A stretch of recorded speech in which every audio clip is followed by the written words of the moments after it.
All right, so today we are going to be looking at place value and taking a little bit deeper dive than probably what you have done in the past. First, your warm up, so go ahead and pause the video here and do these problems. So when we add, remember we need, or subtract, we need the same denominator. So for this first one, we're looking at 5 and 6. What number does 5 and 6 both go into, which would be 30? So I'll multiply the first fraction by 6 over 6, the second fraction by 5 over 5, which then leaves us with 6 over 30 plus 10 over 30. So that would be 16 over 30. And then as it says, leave in simplest form. So 16/30ths. 2 goes into both of those. And I think that's the biggest one. So we get 8 over 15. For the second one, 8 and 2 is what we're looking at. So the biggest number that 8 and 2 both go into happens to be 8. So we only need to multiply that second equation by 4 over 4. The first one's already over 8, so we bring it over, 7/8 minus 4/8, and we get 3/8. Then for the last one, 4 and 6, well, they go into 24, but just so happens there's a smaller one. Here it would be 12. So I'm going to multiply that first fraction by 3 over 3. The second fraction by 2 over 2. If you did 24, you would still get the right answer if you simplify it correctly. So don't worry about it. 3/12 plus 8/12 equals 11/12.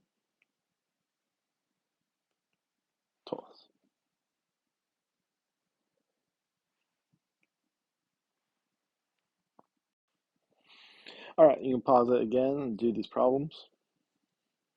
So this first one, we see we've got a double negative in a row. So we're going to simplify that to a positive. So this is negative 16 plus 16, which would be 0. The second one, 10 times negative 10 would be negative 100. Third one, negative 56 divided by negative 8 would be positive 7.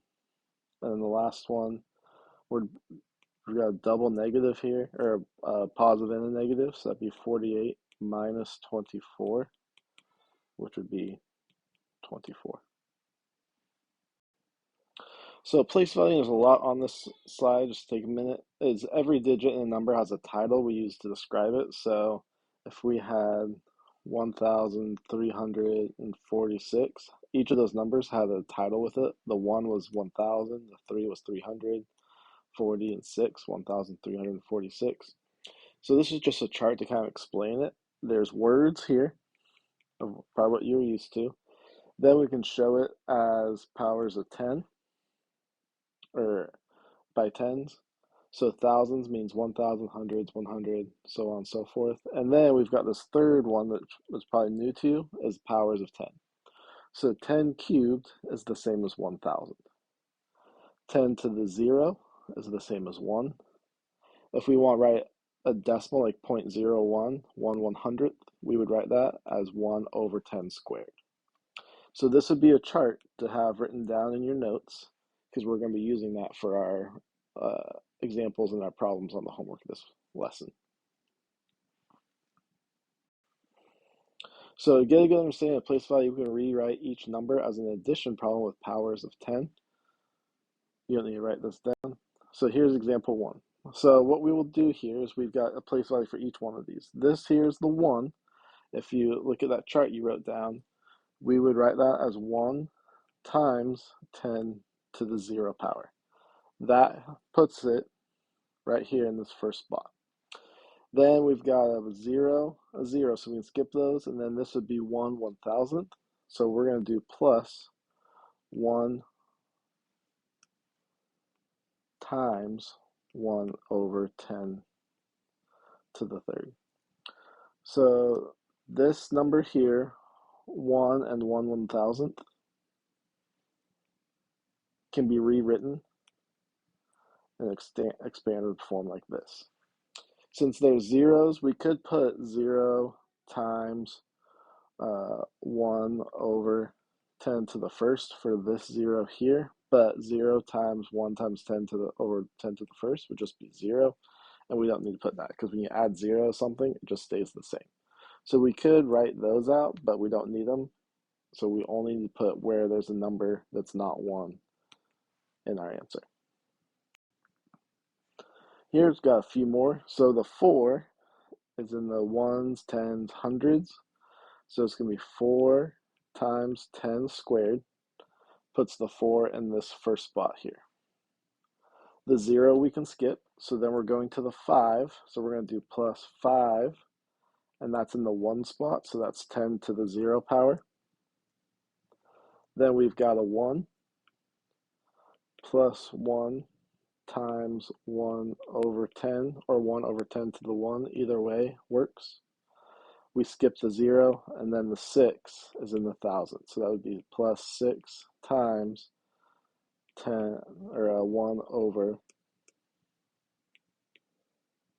10 to the third.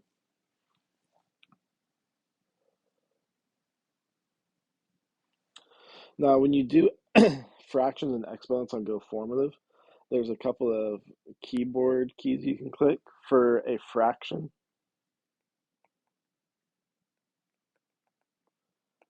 you're going to do the backslash, which is down the bottom right corner of the keyboard, kind of near the period, comma area. To do an exponent, it's this, which I believe is Shift plus the number 6. So that's up at the top of the keyboard. It's called a caret. That's how you get your exponent. When you do an exponent, make sure you then, once you type in the number, you click the over arrow to get out of the exponent. That's going to make it where it's as clean as possible. When you're doing a fraction, you're going to want to click this first, and then do your top, and then your bottom, and then that should get you going. And then for the multiplication, that's not an X. That's going to be on the screen itself. You're going to want to do the multiplication button that's on the clickable keyboard on Formative, not the one that's on your physical keyboard. All right, then the last one for exponential notation, this would be 7 times 10 to the 2 plus 3 times 10 to the 1 plus 5 times 10 to the 0. Now we can also go the other way. If we're given exponential form or notation first, then we can put in the decimal notation, which is just how we normally look at numbers. So for this one, we've got a bunch of different parts. I find it easier if I highlight each of the multiplication parts because that tells you where the number goes in the problem. The plus is just adding together. So 6 times 10 to the third, 10 to the third is 1, 2, 3 zeros. So that would be 6,000. 500, this is 500 here, this was 6,000. This is 20, so that would be 2. This is just 8, because this becomes 1 times 8. So 8 point, there's no 1 over 10, so we're skipping the first one. And then this is 0.05.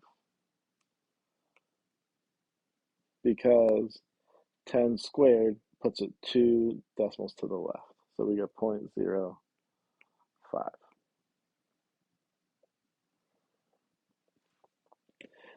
Now, one thing to keep in mind, when you're moving to the left on these numbers, if you're going this direction, so we're getting bigger each time, we're going from tens, hundreds, thousands, 10,000s, we're going to be multiplying by 10 when we go to the left. So that's multiplied by 10 when we go to the left. If we're going to the right, we're going to be dividing by 10 when we go to the right. So that's how you can also find the powers of 10, is how many times have you moved to the left, you multiply with 10 by itself that many times. Here we've got 3 times 10 squared, 4 times 1 over 10 squared, 2 times 1 over 10 cubed. So 3 times 10 squared would be 300. This would be 0.04. Because it's 10 squared, that means the decimal moves 2 spots to the left. And then this would be 0.002. because it's 10 cubed, the decimal moves 1, 2, 3 spots to the left. Add these numbers together, and you get 300.042. So 342 thousandths. Then the last thing we're going to do is do the same thing with money. So if we've got $4.27, that would be equal to $4 to, or let's see, let's do some correct English here, and 2 dimes and 7 pennies, which equals $4 would be 4.00, 2 dimes would be 0.20, and 7 pennies would be 0.07, which would get us back to our original problem. So these are going to be fill in the blank questions on your homework. We'll do a couple examples where you can fill in these blanks. So the first one, with $9 and 8 dimes, 7 pennies, which would be 8, 0.80, 0.07, so $8.87. This time the blanks switch up a little bit. We'd have $5, so that'd be $5, 0 dimes, and 0 pennies, which would be 5 plus 0.00 plus 0.00, which would be $5.